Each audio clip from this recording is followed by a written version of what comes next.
Tighten your lines as we get ready to sail the seven seas on the Political Pirate Podcast. Join Captain Ted Yoho and the salty dog John Martin as they search far and wide for the greatest treasure of all, the truth. From local Florida news to nationwide stories and the globe beyond, we've got it all mapped out. Now here's your hosts, the salty dog John Martin and Captain Ted Yoho. Well, good morning, everybody, and welcome to the 3Ps, the Political Pirate Podcast with your host, the old salty dog here, John Martin, and the captain of our ship, as always, Mr. Ted Yoho. Good morning to you, sir. Good morning, John. How you doing? You looking mighty dapper there, and hope you had a great weekend. Got plenty of rain, didn't you? Yeah, we got quite a bit. I had a busy weekend. I had a lot of different things that I was doing, mostly family-centered and working on my yard when it wasn't raining and all. I got about 2 acres that I just gotta get back under control. So that's right. The warm weather's here. Ward must have been up there doing the Ward rain dance. Absolutely. Well, we start out the show with a little bit of sad news. They're very sad in a way. I heard just a few minutes ago that another one of our soldiers that was attacked and was wounded in that situation of when they first started.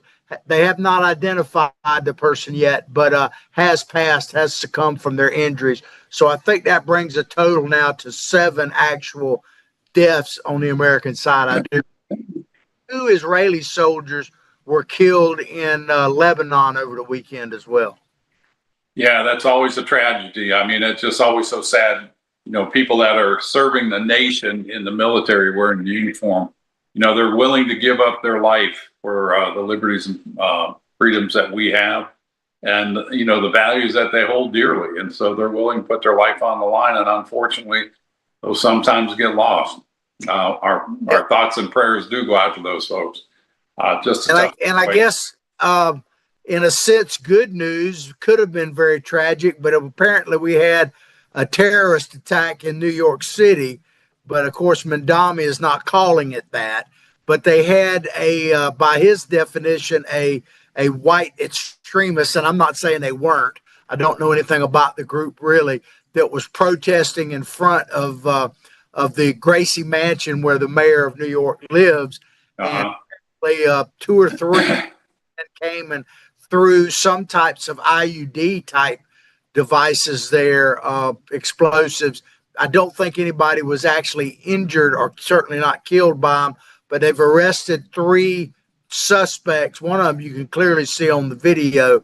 And apparently they have, even though the Mandami is not calling it a terrorist attack, it's like a hate attack. I'm not sure what the difference is, but they appear to have strong connections to the Middle East family in both, I think, Pakistan, Afghanistan, and Turkey.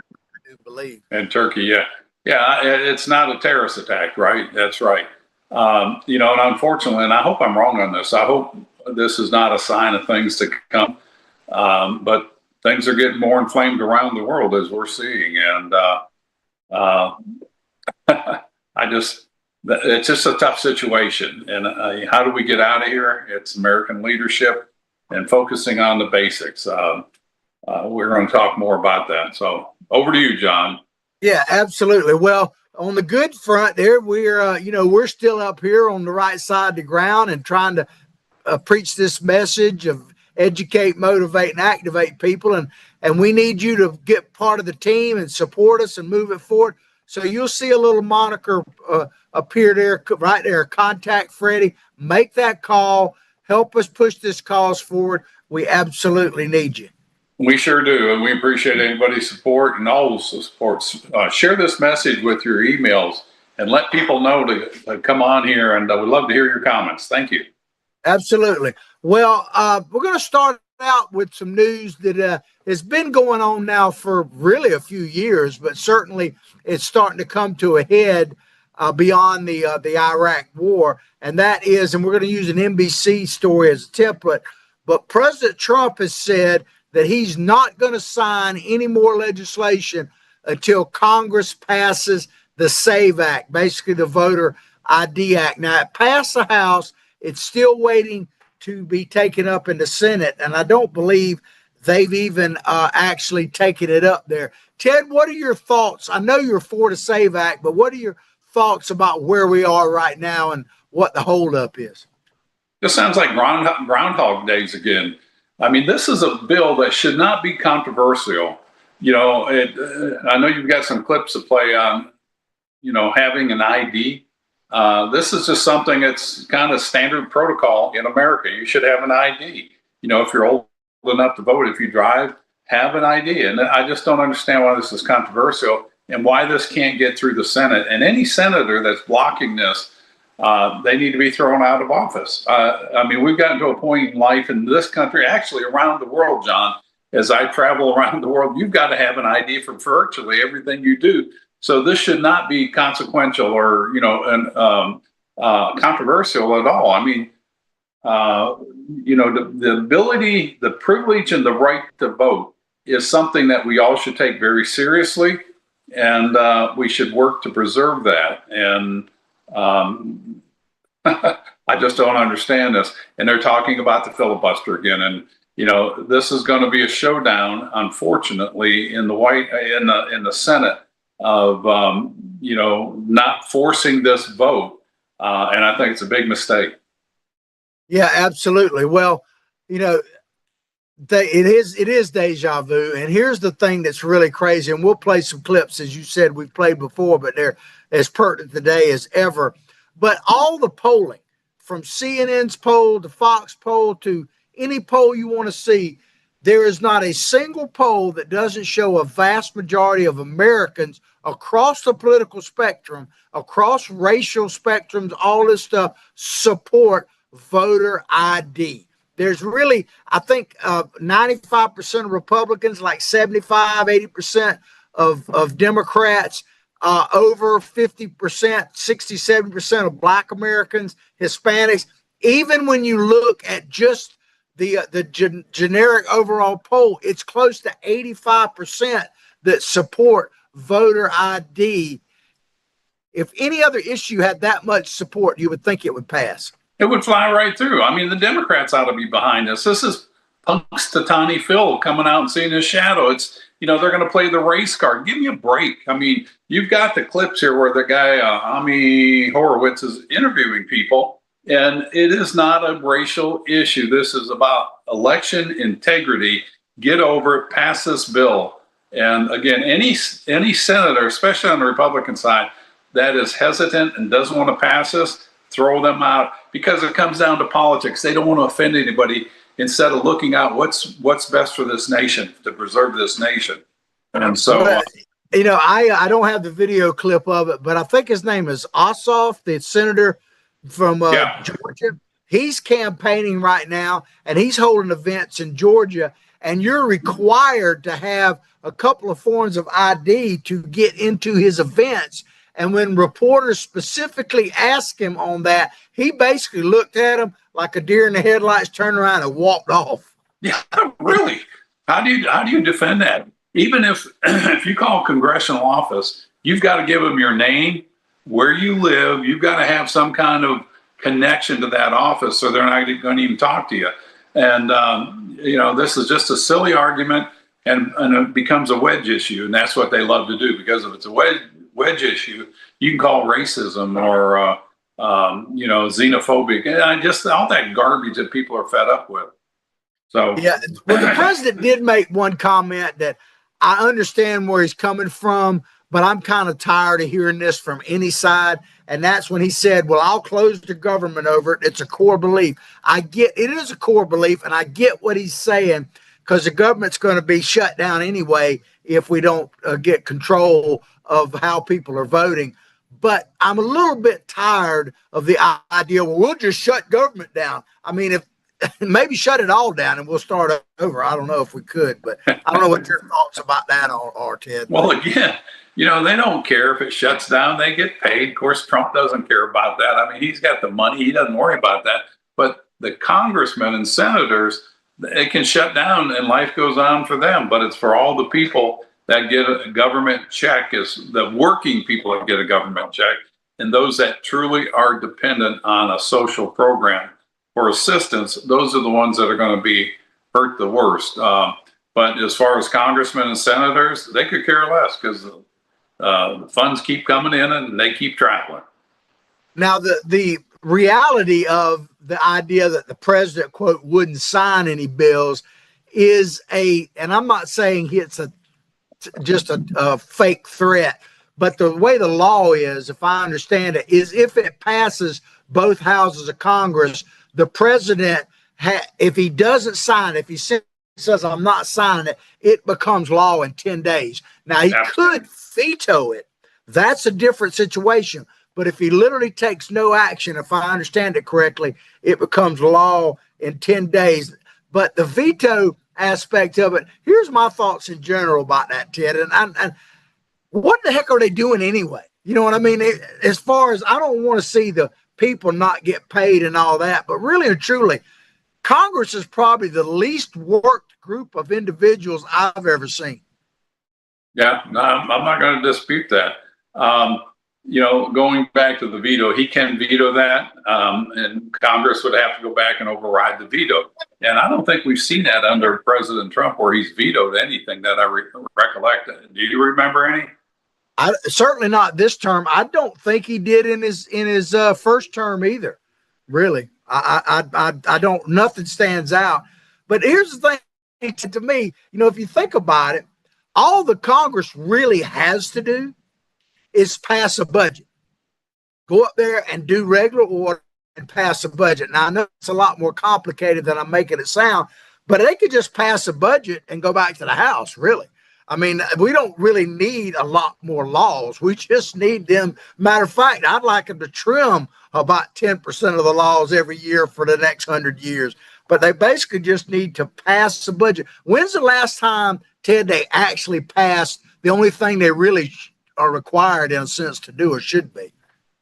Real budget? I can't tell you when they had a real budget. It's one of those things I've told you before. If we pass this budget, everything, we pay off our debt in 7 years. And then it would never happen. It was just always aspirational. But you're right. If they would pass the budget and then do the appropriations, the 12 appropriations bill, and get them out on time, they could go home, because that's really all they need to do, other than what you just brought up. Get rid of these worthless bills, or get rid of bills or appropriations that haven't been reauthorized. Get those off the book. Clean that stuff up. But they don't. They just keep adding more stuff on there so they can put a framed picture on their wall of a red line, which a red line means your bill was passed and signed into law. And some people have a bunch of them there, but they're insignificant. They're not going to change the course of America, and they just dust collectors are what they are, and they gum up the system. And I agree with you. And this is where DOJ really was effective at what they're doing, and there's still a government DOJ office up there. I walked by it the other day. It's in the Eisenhower Executive Building, which is incidentally just a great old architecture building, very well designed, but there's a DOJ office up in there. And I think that's really what they need to do, is go through these programs and get rid of them. And then the other thing, John, is send back, do a devolution of the federal government. What I mean by that is take the things that the federal government is doing right now, send them back to the states and say, this is yours. We're not dealing with this anymore. And I think if we did that, government would run a lot better because you're putting it closer to the people. If it goes back to the states, people in that state has to hold their governor and a legislator more accountable, and you get the federal government out of your life. Yeah, well, I just had a thought in there, Ted, and this is probably, some people will jump on me about this thought. Of course, you sparked it. It's your fault. And I'm not really necessarily advocating for this, but can you imagine Trump coming out and saying something like, all right, I give, y'all going to shut the government down. We just will cancel everything. I'll just run the show. We can't really run elections because there's nothing for Congress to do. We're not, we're not going to be able to afford an election. We can't pay anybody. So I'm not going to run for a third term, but I'll just stay in to the end of my term and we'll just dismiss Congress and the Supreme Court and everybody else until that's over. And then I'll let y'all deal with it. How about that? Yeah, really. Wouldn't that be wonderful? There has to be a shock in American politics. And I don't want it to be a violent shock, but it's just a wake up. What would be neat if the American people, that's our job, educate them, is vote everybody out.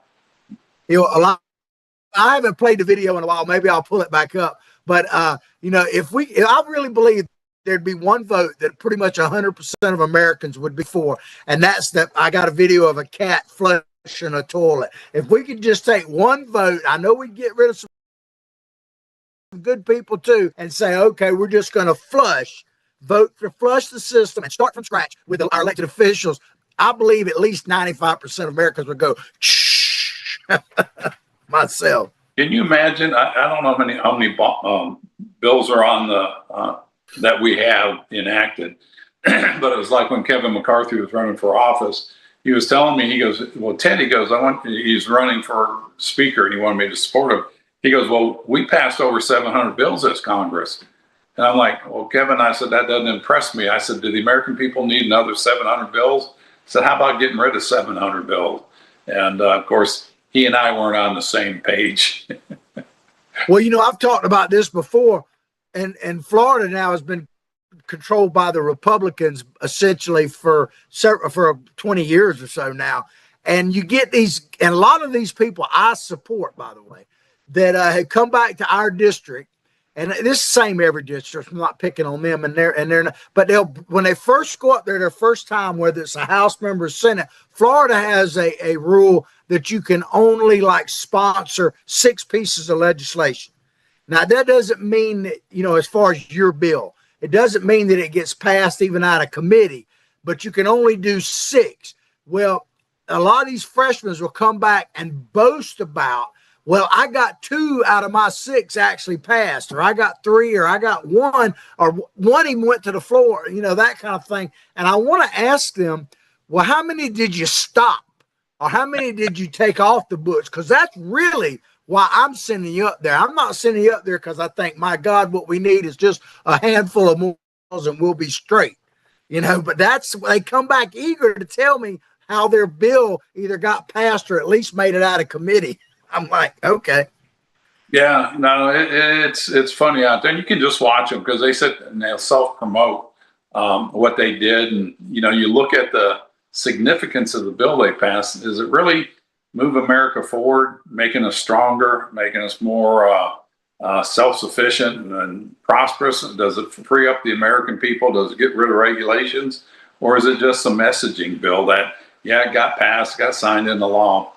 Some of the more significant ones really is naming a post office, which I've done. And I kind of used to laugh at that until I got asked to sponsor renaming a post office. And it's in Interlaken. And it was a young African-American that volunteered to go to Vietnam. He had jumped on a grenade that got thrown into their camp, and he saved pretty much everybody else, but he sacrificed his life. And so I was honored to pass a bill to recognize him at the post office in Interlaken. So, I think those are significant bills. And I used to laugh at them until I found out the meaning of why people are asking that. Now, there's some that get passed because they're on the radical left and people want to pass them for that. And I'm like, those are not good ones. So.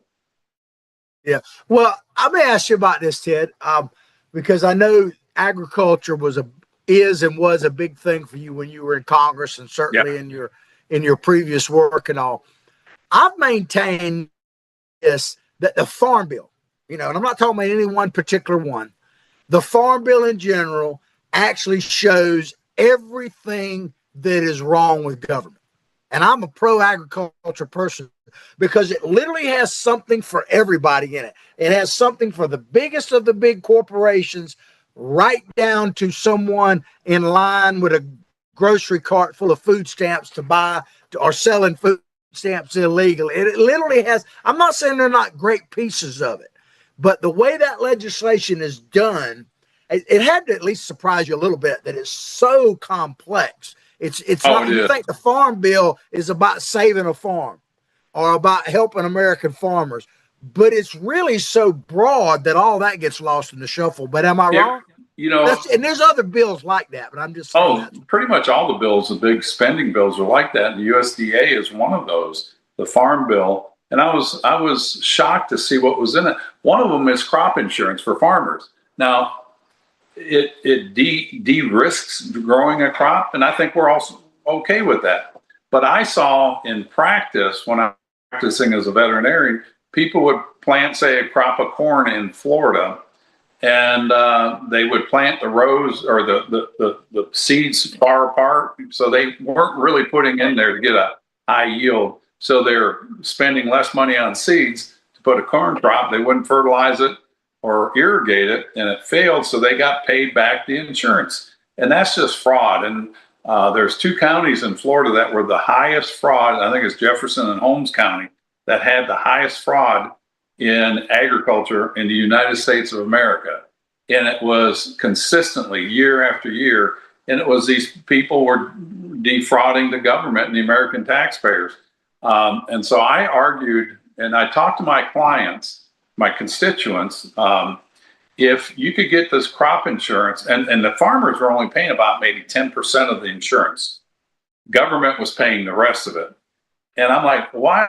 I mean, if the farmer is benefiting from this, why are they only paying 10% if they want the insurance? And so I talked to my constituents. I said, would you be okay with paying 50 to 60% of the premium? And they said, I would pay pretty much the whole premium to get this kind of coverage because it wasn't that expensive. And I'm like, and I brought that up in committee, and I said, oh, no, you can't do that. And of course, then the lobbyist groups would come and argue against me like, well, you can't do that. You know, this is a good program. And so there's a lot of that in there. Once you get it going, you get all these outside interests that want to protect it. And it could be pared way, way, way down. And of course, food stamps got put into the farm bill to pass the farm bill. And they said that's the only way it can get passed. And I'm like, take it out of the farm bill and let the farm bill stand on its own merit. And they're not willing to do it. But that's what needs to happen, John.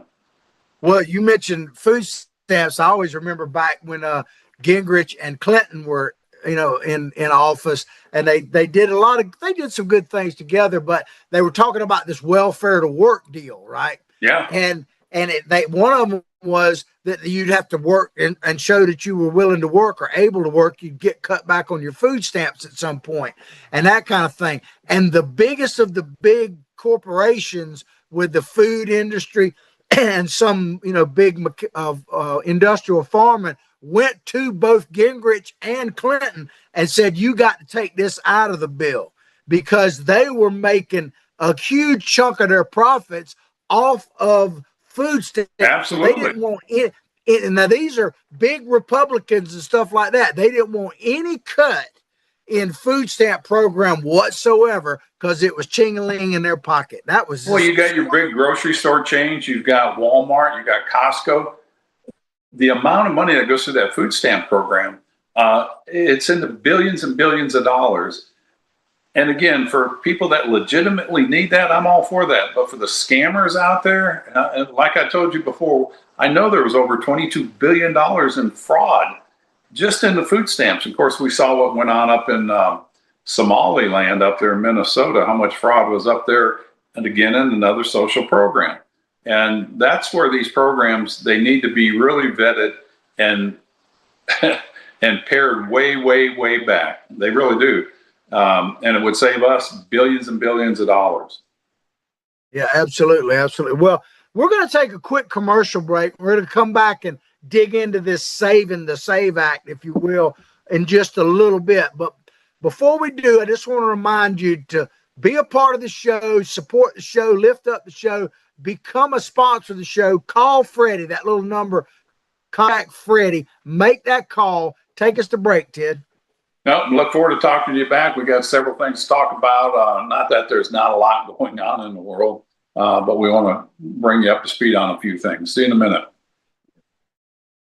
For the first time ever in a public setting outside the Heisman Trophy ceremony in New York City, three legends are coming to Gainesville. Join Steve Spurrier, Daniel Werfel, and Tim Tebow together with their Heisman trophies for the Legends Gala at Spurrier's Gridiron Grill on Monday, March 30th. Enjoy an unforgettable night of Gator greatness while supporting the incredible mission of Isaiah 117 House. Tickets are limited. Get yours now at FLLegends.com. That's FLLegends.com. Don't miss your chance to be a part of Gator history. Well, welcome back, ladies and gentlemen, to the 3 Ps, the Political Pirate Podcast featuring the old Salty Dog and the Captain Ted Yoho. Normally, we're broadcasting on Mondays from Spurrier's Gridiron Grill, but both of us had other obligations and couldn't get in there today. We appreciate the sponsorship of the Spurrier Gridiron Grill. And I just want to make a public service announcement because you saw this celebration that's coming up with the 3 Heisman winners, and Steve Spurrier is very much alive, ladies and gentlemen. I keep seeing all this clickbait stuff on Facebook, and the latest one had the man graveyard dead. Thank God it's all fake news. Spurrier is alive and kicking, and you can see him at that celebration at Celebration Point, Spurrier's Gridiron Grill. You know, I'm glad you brought that up, and I'm glad to hear Coach Spurrier is still with us. But the social media today is so toxic, and we were driving home last night from Jacksonville, and there was a podcast of John Kennedy with AOC on Jake Tapper on CNN Political Town Hall, and it just goes on, and it was all fabricated. It was just all fabricated. It was good content, but it's like I did my checking on it when I got home, and it was just all AI done. It was just, and so there's so much of that garbage out there that we have to be careful of where we get our source of information. And that's why it's important to watch the 3 Ps and get your information here from the old. Well, I can assure you, if I was creating an AI image of myself, I'd look a lot more handsome than I already do. That'd be hard to do, John. But you mentioned Senator Kennedy, who I'm a big fan of. I'm sure you are too. Well, he has suggested that they could do this SAVE Act and reconciliation way, and some are saying kill the filibuster, and some are saying that they need to do a talking filibuster. But Majority Leader Thune said something to me that's interesting and a bit sad to me and makes me a little bit angry. He said this about the talking filibuster. He said, in the throes of the talking filibuster, we can't really reopen the government. That would hinder that. But he said, and the Republican conference is not unified enough for it. That really struck me. So what he's saying, if I'm interpreting this right, Ted, is that the Republican senators, elected Republican senators, aren't unified enough to do something that would approve the SAVE Act that roughly 80 to 90% of the American people are for. I don't understand it. I don't understand that either. The way I interpreted it is he was saying that the senators wouldn't support a filibuster. This is an issue that shouldn't be even controversial. Bring the bill up, vote on it. If it fails, the Democrats are going to be the one that failed it. And it's an issue, you said, both sides, and we know both sides want this passed. So let them bear the brunt of their not voting with their constituents. That's what needs to happen. Bring it up for a vote. And then let it fail. Let the senators get the backlash from their constituents, and then bring it up again, and you'll probably see it pass. But you need to do something. Instead of holding it off and playing these silly political games, it just is crazy. Yeah, well, speaking of crazy, old Chucky Schumer, who is the minority leader. Now. Let's hope we can keep him as the minority leader, so to speak. Yeah. But he said that if Trump's not going to save this or the signing bills with the SAVE Act until it's passed, he said there's going to be total Senate gridlock. And then this is a direct quote from Mr. Schumer. He said, Senate Democrats will not help pass the SAVE Act under any circumstances. Any circumstance. A bill that's 75% Democrats polled said they're for, 85% of American people, and like 95% of Republicans, but they will not help in any way, Ted. That's what he said.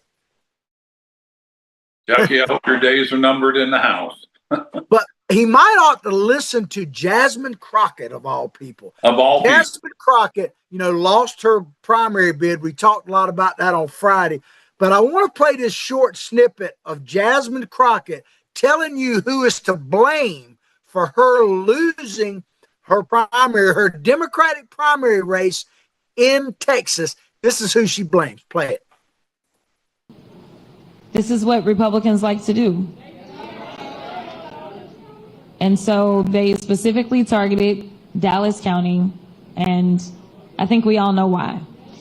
So I want you to enjoy yourselves, but I won't be back tonight because I have no idea of when we're going to get results, and I fully anticipate it won't be until tomorrow. Well, Ted, there you have it. Now, I know you've been a Republican a long time. You've been elected as a Republican congressman, so it's your fault. You stopped that, so we'll give you credit and blame at the same time that you stopped Jasmine Crockett, because she said this is what Republicans do, cheat her out of her election. So you must be to blame. I believe that was a Democratic primary, wasn't it? She got beat with somebody more liberal than her, if you can believe that. By the way, Texas, that's what you're voting for if you vote for this Tallarico fellow, whatever his name is. He is more of a liberal and a progressive communist than Jasmine Crockett, and that is saying a mouthful. He's more dangerous because he's more refined and doesn't go off the deep end like she does. But just listen to what he has said, and you don't want that kind of stuff. I don't think Texas will. I don't think Texas wants that or is ready for that, and I hope they never are ready for that. And so, Miss Jasmine, you lost because you need to look in the mirror. It's because of you. It's your crazy policies. It's the way you flip back and forth from talking in the hood to being very educated, and then just using all the race cards on everything. It's your fault. So see you later. Well, we're going to play back-to-back video clips of the same video, but different portions of it here. So I'm giving our producer the heads up. We're going to play it as quickly as we can after we play this other one. But we've played this before, but this is is it Ami? Is that how you say his name? Ami Horowitz? Yeah, Ami Horowitz. This was about 5 years ago, but I think it's still true today. He was in Harlem, and he's talking to white voters to start with. He goes to Harlem afterwards. He talks to white voters in the first video about why it's racist to have black people required to get a voter ID. Before you go to that, and then I'll turn to you, Tim. Then he goes to Harlem and interviews actual black people about it. But you wanted to make a comment, Ted. Go ahead. Yeah, before you go to the one where he's interviewing the white people about the black voters, listen to the racism of these young white people. And that only has to come from their college professors or the way they were educated in school to say, well, they can't really use the internet because they don't know how to, meaning they're dumb. They don't have it in their districts, which means they've been suppressed. And it's just garbage. I would be very offended if I was a minority, especially a black, and I had a young white person that probably has no black friends and probably has never been challenged in her life or his life outside of their storied life upbringing. Never had a struggle for anything. And there's just so much garbage that these people talk about. Absolutely. So let's play the first one and you'll see exactly what Mr. Yoho is talking about. Those laws are racist? For sure. Do you think it suppresses the African-American vote? Definitely.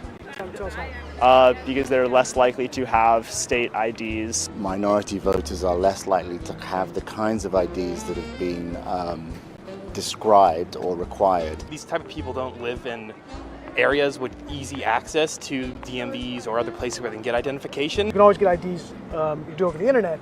Does that also make it difficult for black people in particular? Yeah, you have to have access to the internet. You have to be able to pay an internet service provider for certain fees. Do you think that's harder for black people to go online?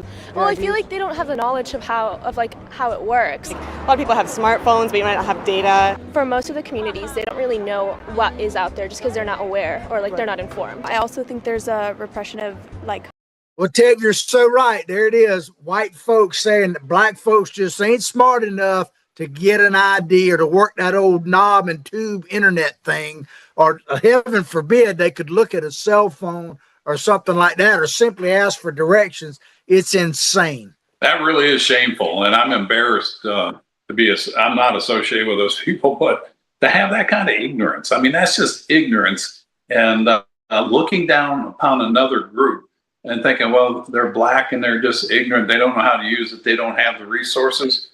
Highly offensive. Highly offensive, and that has to come from liberal professors and liberal high schools teaching that garbage.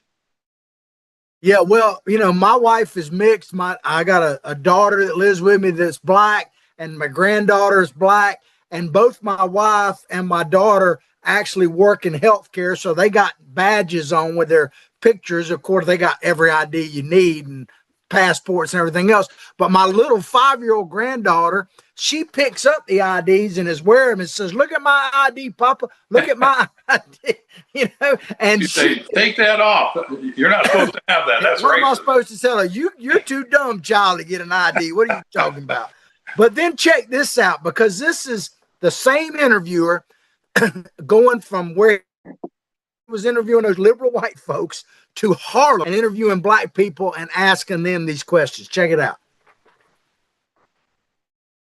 Now I'm here in East Harlem to ask black people their thoughts on what you just heard. Do you have ID normally? You carry ID around? Yes, I have state ID. Do you carry ID? Yes, I do. Do you know any black person who doesn't carry ID? No. Everyone that I know has an ID. Why would they think we don't have ID? That's a lie. Why would they say that? Do you have ID? Yes. Because I have my ID and my friends have their ID, so like we know what we need to carry around. Everybody that I know have ID. Like, that's one of the things you need to walk around with New York with, ID. Do you know any black adult who does not have ID? No, I don't. Is it a weird thing to even say that? Yes, it is. What is this, some type of trick candy canvas? I know, right? That's the only thing I brought with me. Those are legit IDs. I heard a lot also that black people can't figure out how to get to the DMV. Really? What does that say to you? I know it's that, on 25th Street. Do you know where the DMV is around you? It's on 125th Street and 3rd Avenue, I believe. You know how to get there? Yeah. Would you have a problem getting there if you had to get there? No. I know these sound like silly questions. You know how to get to the DMV? Of course. You know where it is? Yes. You can get there? Uh-huh. No problem. No problem. Just checking. Okay. And I also heard a lot that black people, especially poor black people, have no access to the internet, can't figure out how to use the internet. That's just stupidity, honestly. Everybody has access to the internet. Even a little kid can figure out how to work the internet. I had access to the internet for years. You know how to use it? Ted, when I watch that, I'm sitting here thinking about doing some kind of racist like joke thing where I go up because I got black family members and all that. And I'd say, you don't know where the DMV is. You might know where the jail is or where the corner bar is, but you couldn't possibly know where the DMV is. I mean, how ridiculous is that? But that's what the Democrats are saying. It's racist.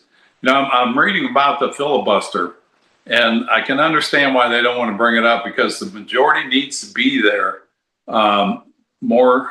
Needs more than the votes to prevail during a talking filibuster.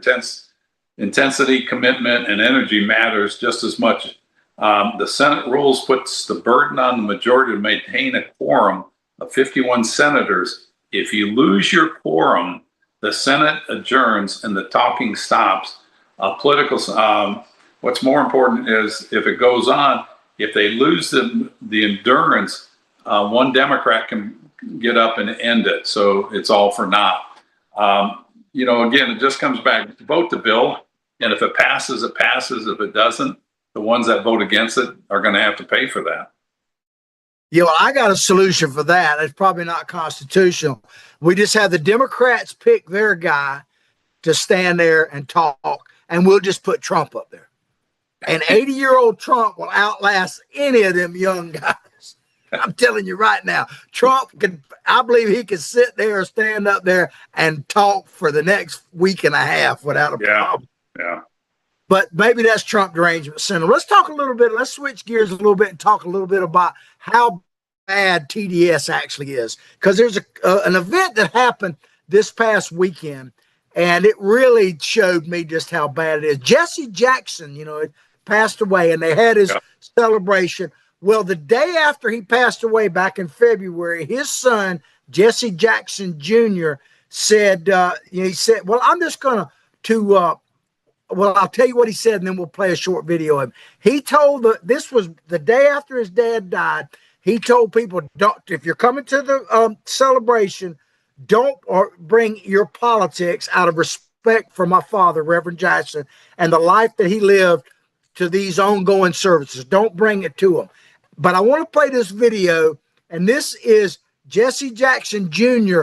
at church the next day after the memorial service where all these former presidents showed up. Listen to what he has to say. And pretty strong. It is.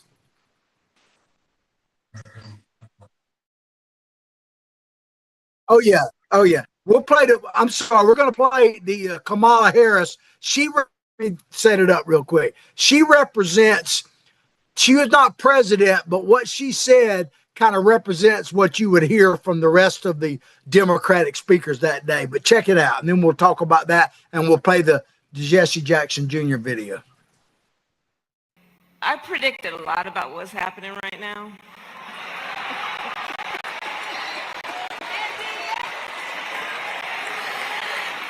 I'm not into saying I told you so, but we did see it coming.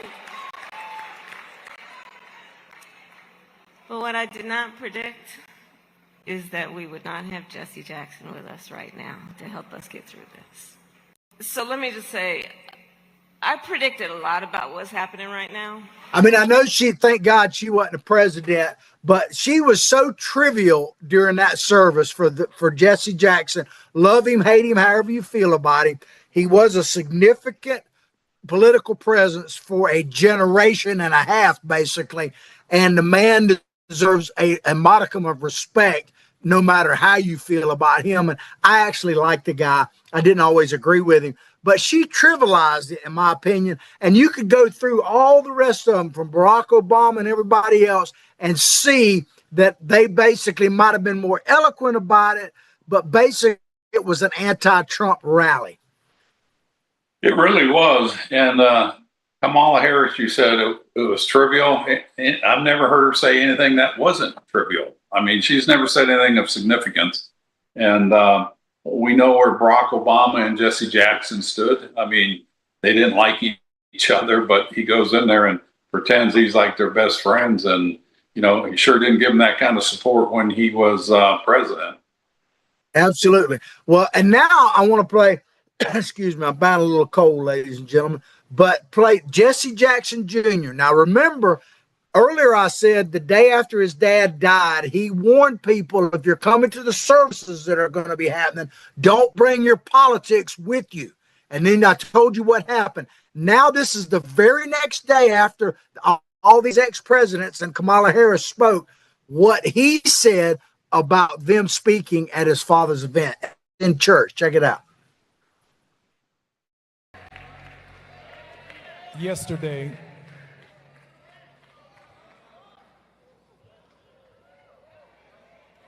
I listened for several hours of 3 United States presidents who do not know Jesse Jackson.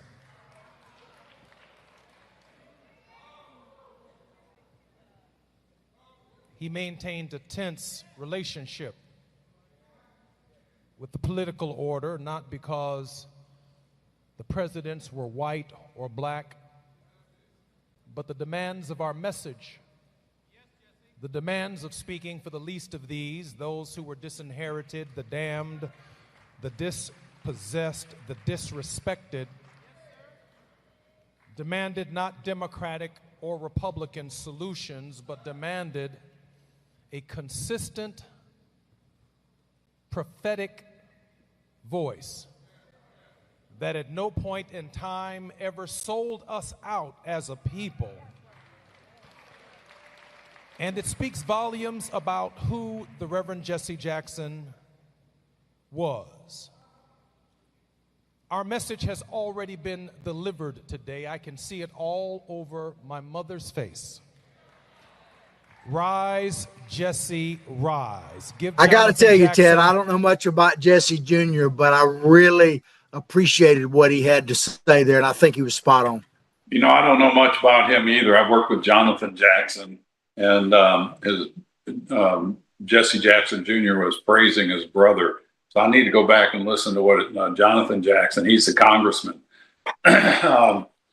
Yeah, he sounds like a upstanding guy that's talking for the right reasons and trying to carry on the message.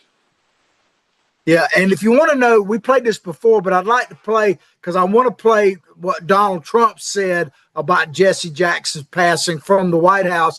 And then we're going to play a video that a lot of people might not want you to play, but I'm going to play it. Jesse Jackson, in his own words, talking about Donald Trump before he actually even became president. But let's check out Trump on Jesse Jackson. Expressing our sadness at the passing of a person who I knew very well.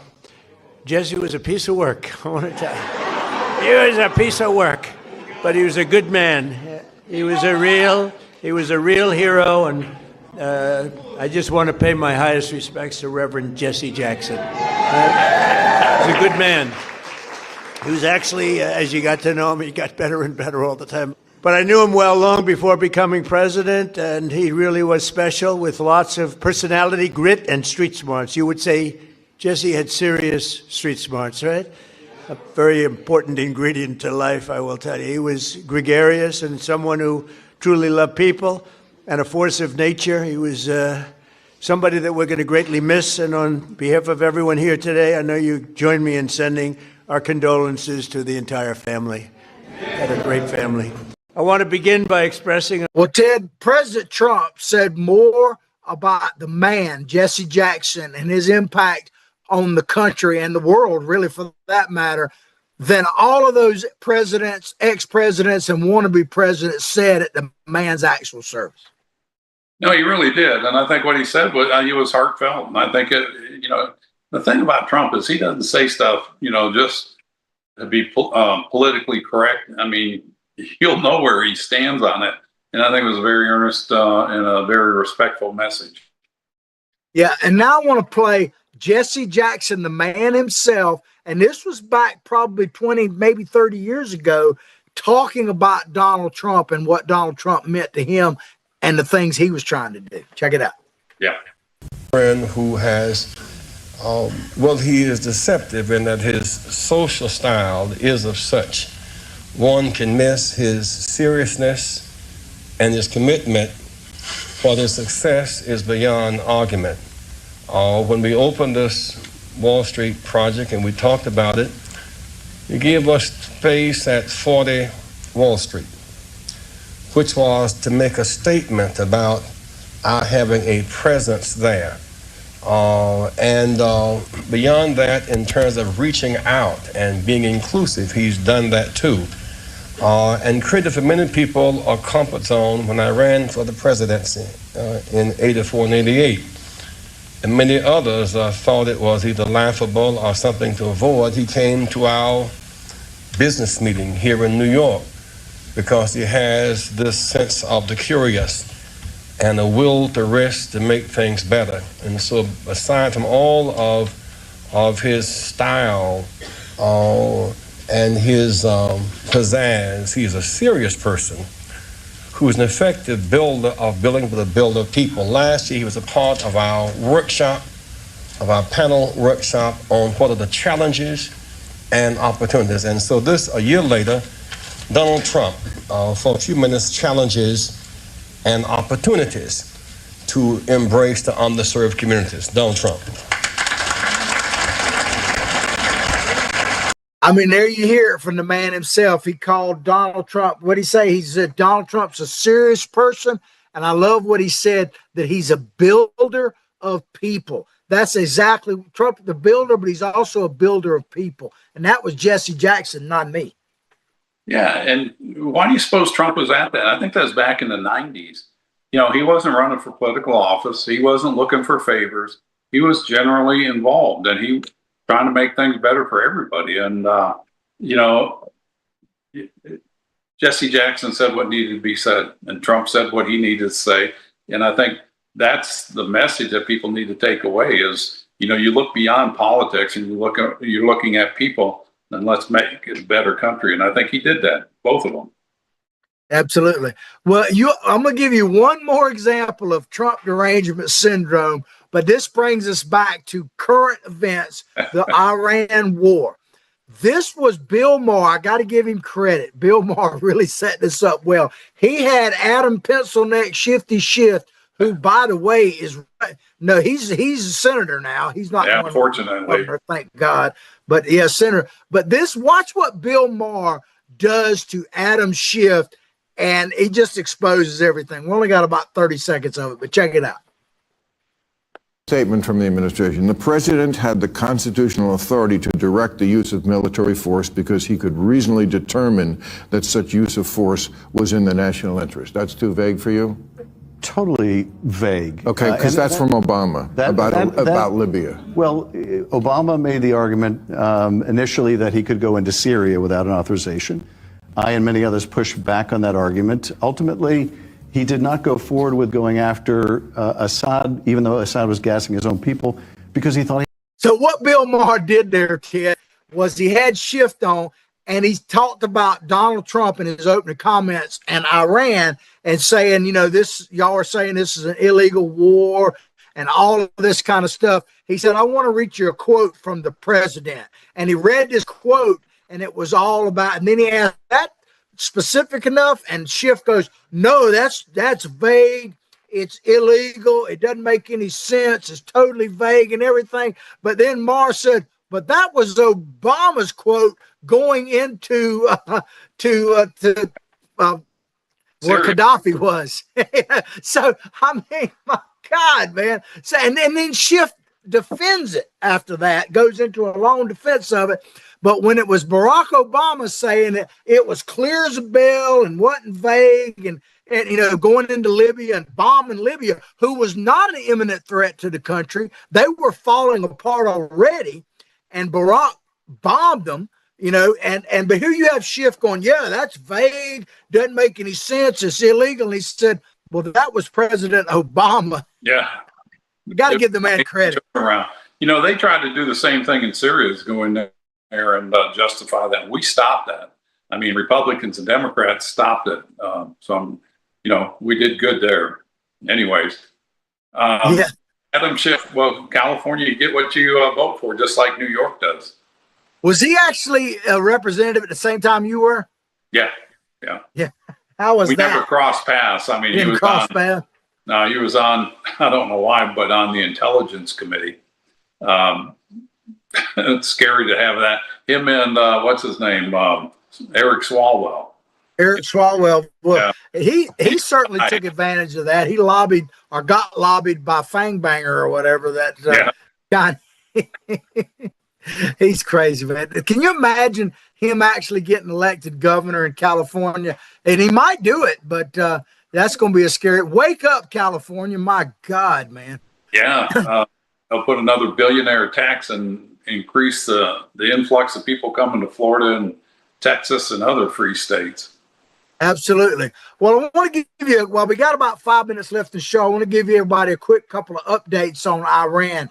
They have picked a new supreme leader. Now, he may be blown up by the time our show's over, but he's the son of the late supreme leader and considered a contender. Essentially, what he's been doing, is my understanding, is he ran the counter offensive against the protests here recently. He kind of led the way in their killing, and he's kind of behind the scenes controlling a lot of stuff. So he's the real deal as far as he's not a symbolic leader. He's actually got his hands dirty. What are your thoughts about that in general? I think it's going to be the same, if not worse, than Khomeini, his father. His father was a theological leader too.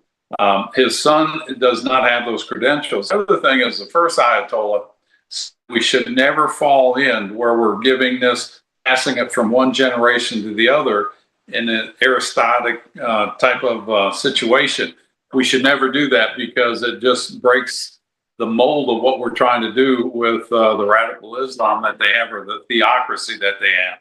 But yet here it is. They broke that by putting him in charge, and they're trying to carry on the same message. And he was the one, he'd been groomed in the military, although he never saw action. They kind of protected him, but he was in charge of the IRGC, which is, we've got them, the Iranian Royal Guard, we've got them deemed as a terrorist organization. He was in charge of that, and that was a group that was killing all the people in Iran. 30 to 40,000 people have been slaughtered by their own military, and they want to put him in charge of the country. This is a bad mistake, and it's a bad step, and it's definitely terrible for the people of Iran that want liberty and freedom. And there will not be a decrease in conflict if he goes in there. Well, if he's actually was in charge of quelling protests, you got to keep this in mind. This guy then gave orders not only to shoot people in the street, but they went and tracked people down and shot them in their hospital beds. Sure. That is about as low as it gets.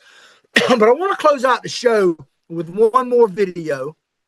And this just goes back to Trump derangement syndrome as well, because Donald Trump was asked on one of his travels recently on Air Force One a couple of days ago about boots on the ground. Listen to what he says, and then we'll come back real quickly and talk about the headlines off of it. Check it out. Sending ground troops. How are you thinking about that? I don't even want to talk about it now. I mean, that's. I don't think it's an appropriate question. I'm not going to answer it. Could there be? Possibly, for very good reason. Have to be very good reason. And I would say if we ever did that, they would be so decimated that they wouldn't be able to fight at the ground level.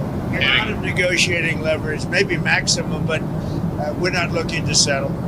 They'd like to settle. We're not looking to settle. They're on their third or fourth level of leadership, and they have leaders right now that nobody even knows who they are. They're being decimated now. At some point, I don't think there'll be anybody left maybe to say we surrender, but they're being decimated. What are the circumstances where you...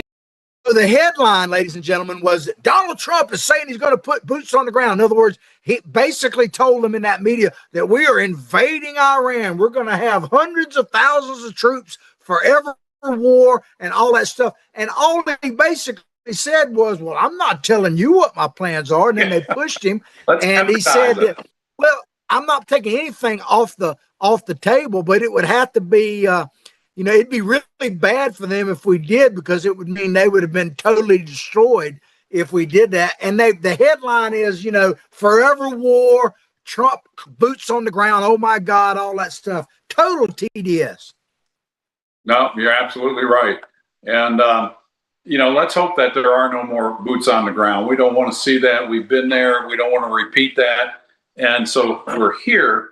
What do? You need to bring this to an end as quick as you can. And the only way you can do that is complete surrender. And that's going to be ugly. It's going to be a period of time. What we're seeing in Iraq, ran back groups, the proxy groups, they're starting to raise up again and start fighting, hiding behind the Iraqis. And, it's going to be a mess, John. Absolutely. It is. But at the same time, Ted, I don't know that it ultimately, because I heard one person, and I'll let you close the show out after I make this statement. I heard one of the senators, I don't remember which one, a Democrat, on one of the shows over the weekend, and he was talking about whether Iran was an imminent threat or not. And he literally said, well, they weren't right now when we went in there. A year from now, they might have been, but not right now. What the heck does that mean? So a year from now, they might be able to nuke us, but they couldn't have done it right now. I mean, that's just insane. But he said it with such a convincing, educated voice, so to speak. It just, can we really be that dumb? Death to America. Death to America for 47 years. They went from very little enriched uranium. The JCPOA went in, a joint plan or joint commission of nonproliferation, went into effect under Obama. The Obama-Biden administration has given them over $160 billion, and they're up to over 60% enriched uranium. They have an arsenal of ICBMs, and it's the writing's on the wall what they're going to do. So how long do you wait? I would prefer not to do what we did, but it's here. So now we've got to bring it through to closure, and we want it to be done as quickly as can and move on. Well, their own negotiator, Ted, is not making a whole lot of news, said in our most recent negotiation with them that they had enough in enriched uranium, over 60% enriched, to make 11 nuclear bombs. He admitted they still had that, literally, but nobody seems to be talking about that. Yeah, and it doesn't have to be a full nuclear bomb. It could be a dirty bomb where it blows up into Manhattan or Atlanta, any big city, and you throw out that radiation toxicity. Can you imagine how that would upset and just stop an economy? Do it in Los Angeles, do it in San Francisco, and Washington D.C. Do it in Washington D.C. and you've shut down the government effectively. You really have. So let's hope this ends quickly and without further life loss, especially on our side. Well, ladies and gentlemen, we hope you've enjoyed the show as much as we've enjoyed bringing it to you. Please like what we're doing, share what we're doing far and wide, give it as a homework assignment to your kids and your grandkids to watch us, help us educate, motivate, and activate people. Ted, last word, take us out. And as you're educating your kids, ask them about IDs, if they need ideas, as if IDs, if that's a racist thing or not. I just don't understand it, but you parents will educate your children properly. Take care. We'll see you Friday. Peace out, everybody.